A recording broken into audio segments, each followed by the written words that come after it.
Welcome to Penrose Learning, where we make understanding easy. You need 2 controllers and updated Ps4 software. Sign into your main PSN account first. Launch Fortnite while the second controller is off, then press PS to wake it. Once the second controller is detected, choose either guest or a second PSN user. This creates the split session. Make sure both controllers have charge and Bluetooth connections are stable.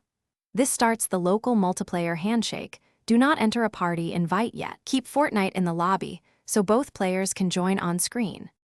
With player 1 in a duos or squads lobby, have player 2 press PS, select guest or sign in. Fortnite will prompt for split screen, accept it. You might need to toggle platform party privacy, so change it to allow local joins. Once player 2 loads, arrange each player's controls and sensitivity because split screen changes feel tighter. Make small display and HUD adjustments so important info isn't clipped. If matchmaking stalls, back out one screen and re-enter the lobby. This resyncs local sessions quickly. Now confirm both players appear in the lobby and press ready. Matchmaking will start with split view active. If frame rate dips, lower Fortnite render scale or set graphics to performance mode.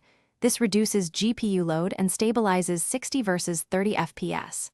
Once done, communicate callouts because screen real estate is shared. If split screen won't enable, reboot the PS4, repair controllers and launch Fortnite again. This clears session locks. One key troubleshooting tip. Power cycle the console if controllers fail to register. Thanks for watching. If this was helpful, leave a like and consider subscribing. See you next time.